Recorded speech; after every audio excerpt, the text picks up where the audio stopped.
नमस्कार, स्वराज एक्सप्रेस में एक बार फिर से आपका स्वागत है। मैं हूं आपके साथ ऋषभ सोनी और आप देख रहे हैं न्यूज रूम लाइव। रुक करेंगे खबरों का।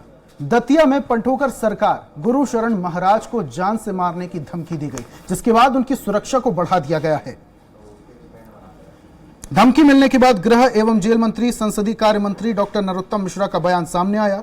नरोत्तम मिश्रा ने कहा कि सरकार को महाराज जी की पूरी चिंता है और उन्हें सुरक्षा प्रदान की जाएगी। वहीं बिहार के मुख्यमंत्री नीतीश कुमार का इफ्तार पार्टी में जाने का वीडियो आने पर गृह मंत्री ने कहा कि नीतीश कुमार को इफ्तार में जाने की नौटंकी बंद करनी चाहिए। यही उनसे कहूंगा कि पूरे बिहार में दंगों को बढ़ावा दिया जा रहा है। गले लगाकर पीठ में छुरा घोंपने का नीतीश जी का स्वांग है।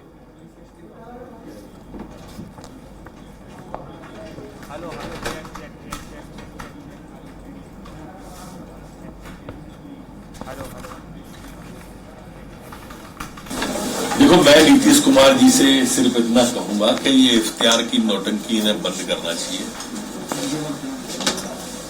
पूरे बिहार में दंगों को इनने प्रश्रय दिया, झुलसाने का काम किया, गले लगाकर पीठ में छुरा घोंपने का तो नीतीश जी का वहां कर स्वांग है। और अब इन दिनों दिल्ली में कांग्रेस का दरबार लग रहा है। छत्तीसगढ़ के तमाम नेता और मंत्री दिल्ली पहुंच रहे हैं विचार विमर्श के लिए। इसको लेकर अब बीजेपी ने बयान दिया है।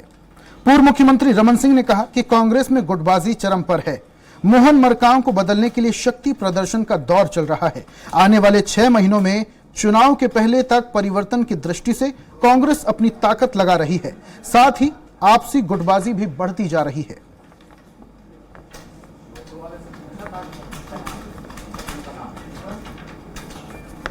ये कांग्रेस में गुटबाजी चरम पर है और पूरी ताकत लगा दिए हैं मुख्यमंत्री जी और पूरी टीम ने मोहन मरकाम को बदलने के लिए। और ये शक्ति परीक्षण का दौर चल रहा है और आने वाले 6 महीने चुनाव के पहले परिवर्तन की दृष्टि से कांग्रेस अपनी ताकत लगा रही है और ये आपस की गुटबाजी बढ़ती जा रही है।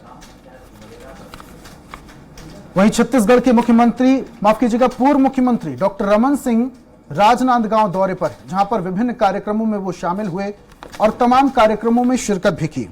इस दौरान वार्ड नंबर 45 में भूमि पूजन और लोकार्पण के कार्यक्रमों में भी पूर्व मुख्यमंत्री शामिल हुए।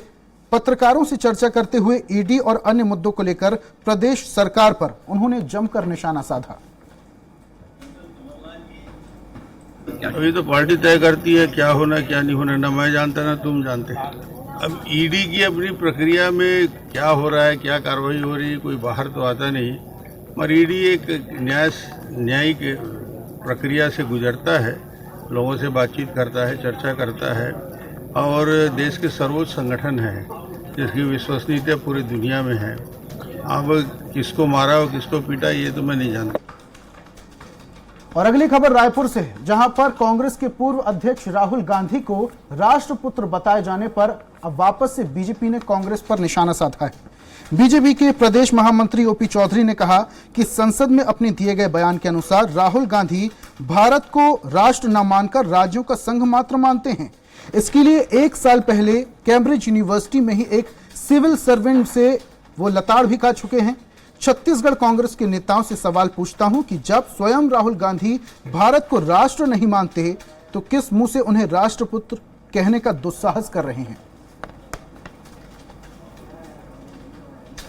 संसद में अपने स्वयं के दिए बयान के अनुसार राहुल गांधी जी भारत को एक नेशन या राष्ट्र न मानकर राज्यों का संघ मात्र मानते हैं।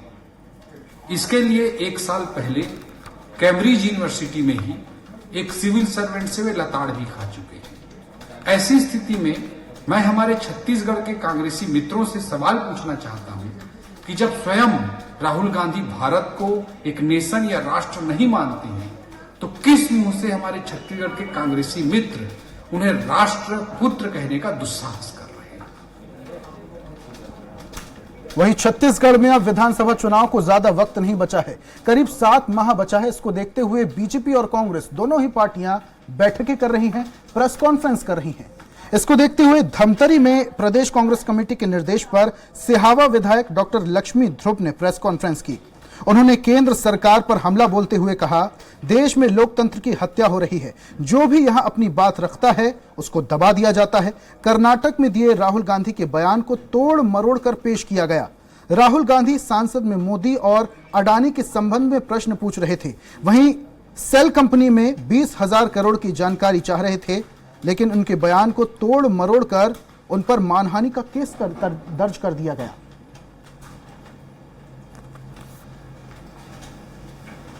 देश में लोकतंत्र की हत्या हो रही है और जो कोई आवाज़ उठाते हैं उसकी आवाज़ को दबाने का प्रयास हो रहा है।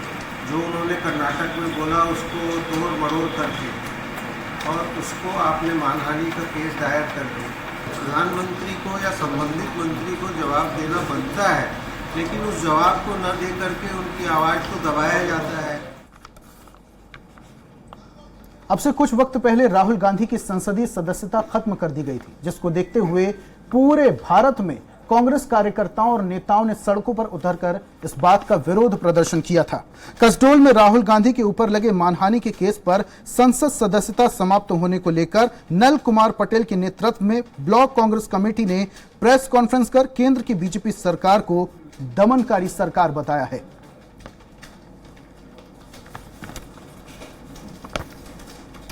आदरणीय राहुल गांधी जी को किस तरह से अडानी भ्रष्टाचार की मांग करने पर एक मानहानि के केस में 2 साल का जो सजा दिया गया है, उनको बंगला खाली करने का भी जो आदेश दिया गया, ये कदापि गलत है।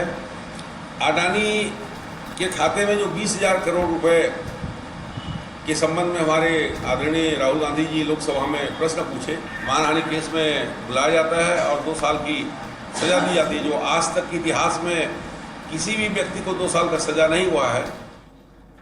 और वहीं छत्तीसगढ़ समेत मध्य प्रदेश में भी कोरोना के संक्रमित मरीजों की संख्या लगातार बढ़ती जा रही है, जिससे लोगों के साथ साथ स्वास्थ्य विभाग की चिंताएं भी बढ़ने लगी हैं। फिलहाल प्रदेश में 29 पॉजिटिव केस हैं। 16 भोपाल, 11 इंदौर, जबलपुर और नर्मदापुरम में एक पॉजिटिव केस मिले हैं। इधर चिकित्सा शिक्षा मंत्री विश्वास सारंग ने कहा, चिंता करने की बात नहीं है, सभी जिलों में टेस्टिंग की जा रही है। हर तरह की स्थिति से निपटने के लिए सरकार पूरी तरह तैयार है। हमारी पूरी नजर है कोविड पर और सरकार के स्पष्ट निर्देश हैं। हम टेस्टिंग कर रहे हैं और टेस्टिंग को पूरी तरह से प्रदेश के हर जिले में निष्पादित किया जा रहा है। अभी 29 पॉजिटिव केस हैं। 16 भोपाल में हैं, 11 इंदौर में हैं, जबलपुर और होशंगाबाद में एक केस आया है। कहीं चिंता की जरूरत नहीं है, कोई चिंता की बात नहीं है, क्योंकि कोई भी पेशेंट की तबीयत खराब नहीं है, सभी होम आइसोलेशन में है। पर हमारी पूरी तैयारी है, कहीं भी किसी भी तरह की कोई दिक्कत नहीं है। पूरी व्यवस्था चाक चौबंद है। एक तरफ छत्तीसगढ़ में तमाम कांग्रेसी नेता दिल्ली दौरे पर हैं, वहां पर बैठकों का दौर चल रहा है, और दूसरी तरफ पीसीसी चीफ मोहन मरकाम की अध्यक्षता पर भी अब सवाल उठने लगे हैं। सवालों का जवाब देते हुए मंत्री कवासी लखमा ने कहा, मैं कांग्रेस का एक छोटा सा कार्यकर्ता हूं, झंडा बांधता हूं, दरी बिछाता हूं, पार्टी क्या तय करती है उस पर मैं टिप्पणी नहीं करूंगा। तो वहीं अजय चंद्राकर ने विषय पर तंज कसते हुए कांग्रेस प्रदेश अध्यक्ष मोहन मरकाम के कद को ही छोटा बता दिया। उन्होंने कहा, उनकी हैसियत प्रदेश में सब जानते हैं। आज उस बारे में मैं छोटा सा कार्यकर्ता हूं, मैं एक आम आदमी हूं। मेरे को बोलो कांग्रेस पार्टी डंडी बिछाओ, डंडी बांधो, दरी बिछाओ, नारा लगाओ, वो काम मेरा है। पार्टी क्या तय करती है उसके लिए मैं टिप्पणी नहीं करूंगा। प्रदेश अध्यक्ष बदले जाएं या ना बदले जाएं, उसके तो ऊपर एक आरएस के ई के खिलाफ प्रश्न लगाया तो सरकार नाराज हो गई। उसका तो कभी नहीं है प्रदेश अध्यक्ष का, वो आरएस का ई उससे ज्यादा भारी है। तो हटे या ना हटे उससे क्या फर्क पड़ता।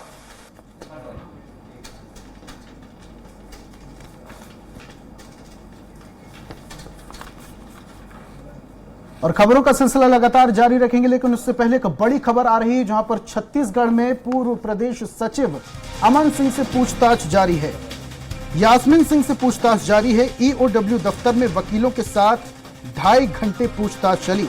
अमन सिंह और पत्नी यास्मीन सिंह ने पासपोर्ट सरेंडर कर दिया है। आय से ज्यादा संपत्ति के मामले में ईओडब्ल्यू की जांच चल रही है। इस वक्त की बड़ी खबर रायपुर से आपको बता रहे हैं। छत्तीसगढ़ के पूर्व प्रमुख सचिव अमन सिंह से पूछताछ, और ये पूछताछ ईओडब्ल्यू कर रही है। उनके साथ साथ उनकी पत्नी यास्मीन से भी पूछताछ की जा रही है। ईओडब्ल्यू दफ्तर में वकीलों के साथ 2.5 घंटे तक पूछताछ चली है। अमन सिंह और पत्नी यास्मीन सिंह ने अपना पासपोर्ट सरेंडर कर दिया है।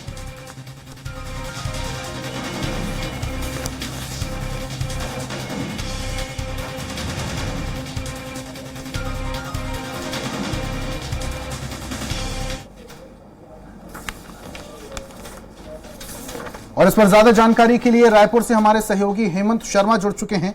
हेमंत, छत्तीसगढ़ के पूर्व प्रमुख सचिव अमन सिंह और साथ में उनकी पत्नी से भी पूछताछ चल रही है, क्या कुछ खुलासा हुआ पूछताछ में?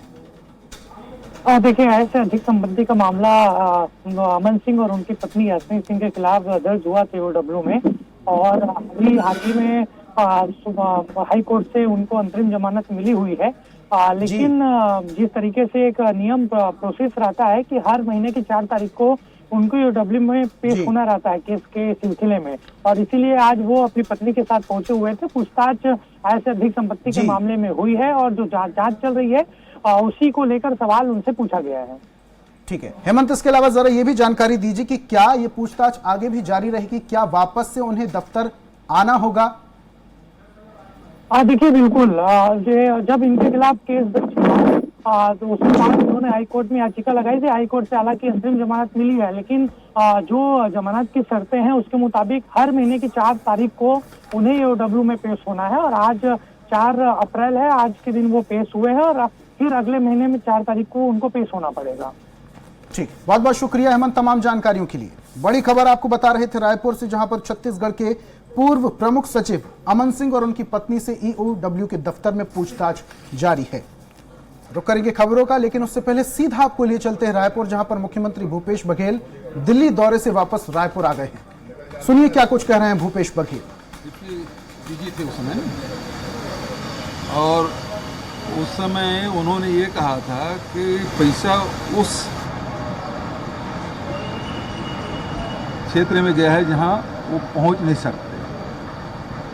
तो कौन कौन से क्षेत्र है जहां डीजी नहीं जा सकते, एसीबी जांच नहीं कर सकते? सीधी सी बात है, कहाँ गया था? और सीएम सर और सीएम मैडम, इतनी जल्दी जांच भी पूरा हो गया, ये बड़ा चौंकाने वाली बात है। जबकि किसी को पता है, हवा तक नहीं लगी, जांच हो गया। मुझे तो इसमें संदेह हो रहा है। इस मामले में उनका ये कहना है कि मैं 11वीं बार सफाई दे रहा हूँ सीएम मैडम और सीएम सर। तो उसके कहने से क्या होता है भाई? ईडी ने पूछा क्या? पब्लिक के बीच में बोल रहे हैं कि वो सीएम सर है, वो चिंतामणि है, और सीएम मैडम है, वो चिंतामणि की मैडम है, तो उससे बुला कर पूछ लिए,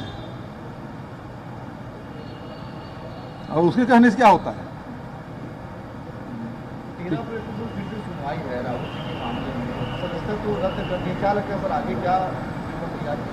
बेल तो मिली हुई है, अब आगे क्या होगा वो न्यायालय क्या रुख लेगा, क्या फैसला देगी, तो इसके बारे में तो पूर्वानुमान करना संभव नहीं है। तो ये प्रदेश में पंचायत को धरने पे बैठे सर, इससे पंचायत गाँव का जैसे जैसे चुनाव नजदीक आता है, बहुत सारे संगठन है वो धरने में बैठते हैं।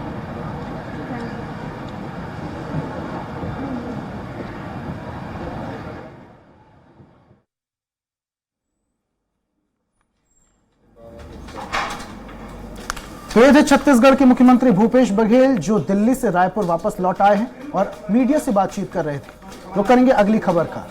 अगली खबर रायपुर से ही, जहां पर स्वास्थ्य मंत्री टीएस सिंहदेव और प्रदेश प्रभारी कुमारी शैलजा एक ही प्लेन में सवार होकर दिल्ली के लिए रवाना हुए, जिसके बाद सवाल उठने लगे, और सवालों पर कयास लगाते हुए मंत्री कवासी लखमा ने कहा कि टीएस सिंहदेव भी कांग्रेस पार्टी के ही हैं। एक ही प्लेन में अगर दोनों के टिकट हुए तो दिक्कत क्या है? दिल्ली हमारा कांग्रेस का दरबार है। दिल्ली से राजनीति चलता है। ये तो आने वाला विधानसभा चुनाव नजदीक है, लोकसभा चुनाव नजदीक है। हाई कमान से क्या राय होगा, रायशुमारी होगा, इसलिए हमारा बड़े नेता लोग गए, मैं उनको बधाई देता हूँ। हमारा पार्टी के लोग एक मंच में हमारे पार्टी के टीएस सिंहदेव पार्टी प्रभारी है। अब शोभाशाली अगर एक मंच पे गए तो क्या दिक्कत है? एक ही प्लेन में अगर टिकट हुआ तो क्या दिक्कत है? मुझे लगता है कांग्रेस के जो नेता दिल्ली गए हैं उसके दो कारण नजर आते हैं। पहला कि गांधी परिवार की सदस्यता खत्म हो गई और वो मकान भी छोड़ रहे हैं।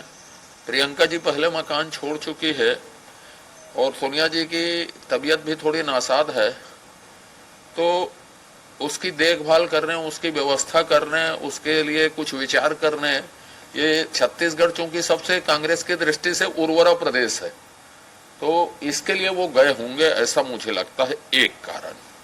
दूसरा कारण ये है कि श्री टीएस सिंहदेव ने अभी फिर कहा है कि मेरी मुख्यमंत्री बनने की इच्छा है, तो शायद चलते चलते किसी के भाग का सिक्का टूट जाए तो सब के सब वहां इसी में लगे हैं कि चलते चलते कुछ हो जाए तो भूतपूर्व मुख्यमंत्री की कुछ न कुछ सुविधा हमारे नाम में भी दर्ज हो जाए करके इस चक्कर में दो में से इसके अतिरिक्त कोई तीसरा कारण मुझे नहीं लगता। भारत सरकार ने अग्निवीर भर्ती प्रक्रिया लॉन्च की थी, जिसके बाद देश के तमाम युवाओं ने इस भर्ती प्रक्रिया का विरोध किया था। जबलपुर से यह खबर है, जहां भारतीय सेना की अग्निवीर भर्ती प्रक्रिया को हाईकोर्ट में चुनौती देने वाली याचिका दायर की गई। याचिकाकर्ता अमन द्विवेदी और उनके अन्य साथियों ने मध्य प्रदेश हाईकोर्ट में एक याचिका दायर कर बताया उन्होंने सेना की अग्निवीर नियुक्ति प्रक्रिया में हिस्सा लिया था, लेकिन उन्हें अंक नहीं बताए गए और न ही इस संबंध में कोई जानकारी दी गई। ऐसे में माना जा सकता है कि इस भर्ती प्रक्रिया में पारदर्शिता का अभाव है। इस याचिका पर सुनवाई करते हुए जस्टिस विशाल धगट की सिंगल बेंच ने केंद्र सरकार, सेना के भर्ती अधिकारी समेत अन्य को नोटिस जारी कर इस संबंध में जवाब मांगा है।